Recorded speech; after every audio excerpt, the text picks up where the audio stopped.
It's me, Maria. And welcome back to my channel. It's Halloween and I am pretty late to do this. Kasi yung contacts na in-order ko, late na dumating. What? This video was supposed to be much earlier posted, but never mind. It's better late than never. Next. This is the contacts that I ordered from a online store. And I got 4 pairs. I'm going to do the bridal makeup first before anything else. The Killer Bride is one of the most successful TV series in the Philippines. Wow. I love that series and I really root for the Killer Bride because she was just so unfortunate. But anyway, by the way, highway, skyway, I am going to do my makeup now. I'm just gonna do a simple bride makeup. My face is already moisturized, so next step is to put primer. Itong primer ko naghihingalo na. Sana umabot pa. I just found out na sa Sephora lang mabibili tong Makeup Forever primer. Walang Sephora store dito sa Christchurch, so I need to order online. Mabuti na din siguro na wala.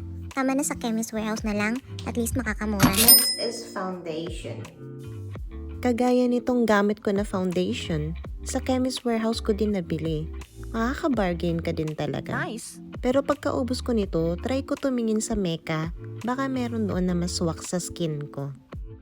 Now, hindi ako magaling mag-apply ng concealer, kaya madalas hindi ako naglalagay. I took this time to practice kasi sayang tong concealer ko, may expire na. Dinahan-dahan ko lang ang pagdab, gamit itong maliit na makeup blender. I think okay naman ang kinalabasan. Nilagyan ko din ang aking forehead, nose line, and chin. Muntik ko pang makalimutan. Itong mini sponge na lang din ang ginamit ko pang blend kahit mahirap. Minsan talaga pinahirapan natin ang sarili natin. Next naman ay eye makeup. I'm going to do eyeshadow first. But before that, I'm going to put some powder below my eyes. So, powder first. Then, I'm using this palette. Bigay sa akin ni Patrin. I applied lightly as possible para mukhang bride talaga, naks. Nung kinasal ako lang din nag-makeup sa akin. It was an intimate wedding because it was August 2020 and you know what that means. Closest friends and family lang ang pwede.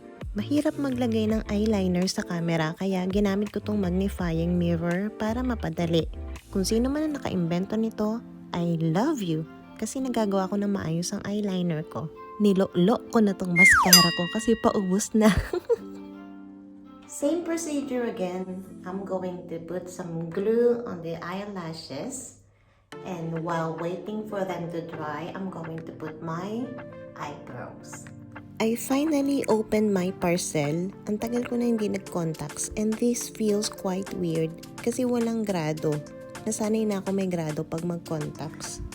Kinabit ko na din tong false eyelashes. Importante talaga na mapatuyo muna yung glue bago ilagay para mas madaling dumikit.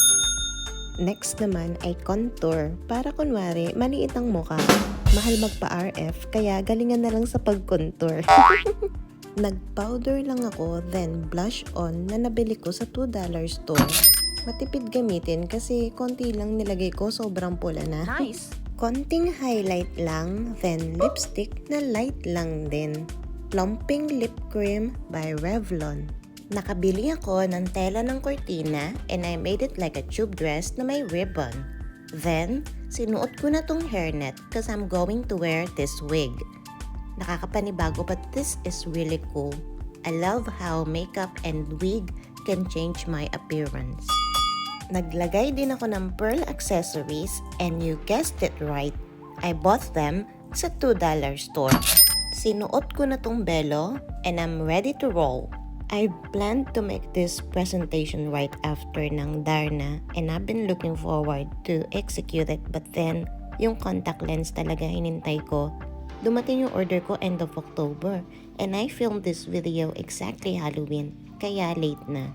I still enjoyed making this and you can probably tell that I'm a fan of glam and gore. Wow! It's quite unreal, but I'm looking forward to show more of my creative side.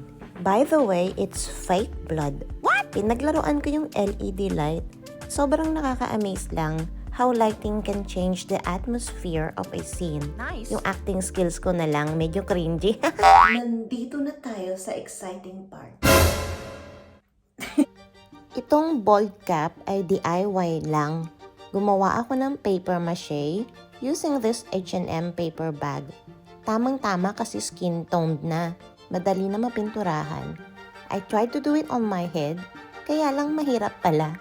Kaya nilipat ko sa bowl. Kinabitan ko din ng fake hair, parang Gollum ang peg ko.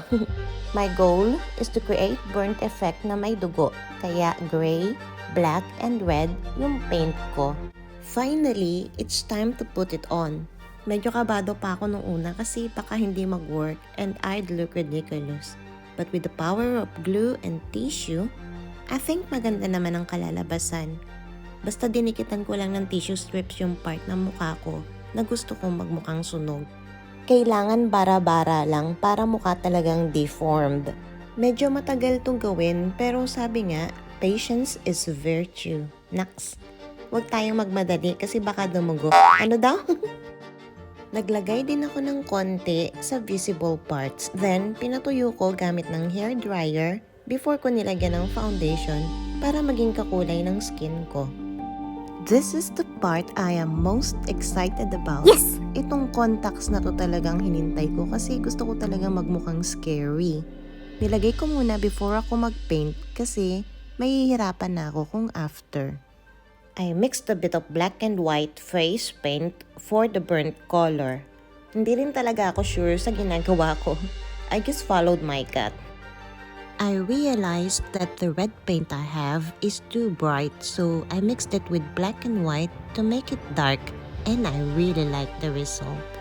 I continued painting until makover ko lahat. So far, I am really happy kasi nagawa ko na sa wakas tong plan ko. I feel proud and I can't wait to create more contents like this. In the series, si Bride nanganak while in the prison. Then one night, may kumuha ng anak niya and then nasunog yung jail. It's a different story after that, but my take for this horror ay bumalik si Bride with burnt face and very motivated na makapaghiganti to those who wronged her.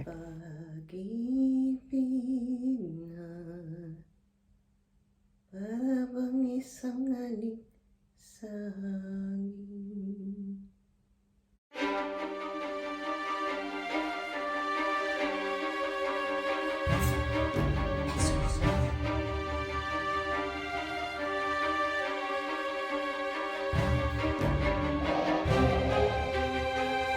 Ako pa rin to. Sabi nung asawa ko, babangungutin daw siya. Grabe no. Nakakatuwa naman. Parang totoo din naman yun. Kakapanood ko yan kay Mikey. I have to take this off kasi wala naman kaming parting pupuntahan. I took off my contacts first, then proceed to peel the tissue off my face. Madali lang sana tanggalin kung hindi nakadikit sa kilay at buhok. Hinubad ko din yung bald cap. Medyo nanghinayang ako that I didn't go out, but it's okay. Bawi na lang next year. Gumamit lang ako ng face wipe para matanggal yung naiwan na glue, then micellar water to completely clean my face. That's all for now.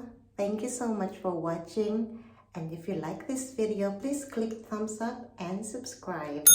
See you soon. Bye.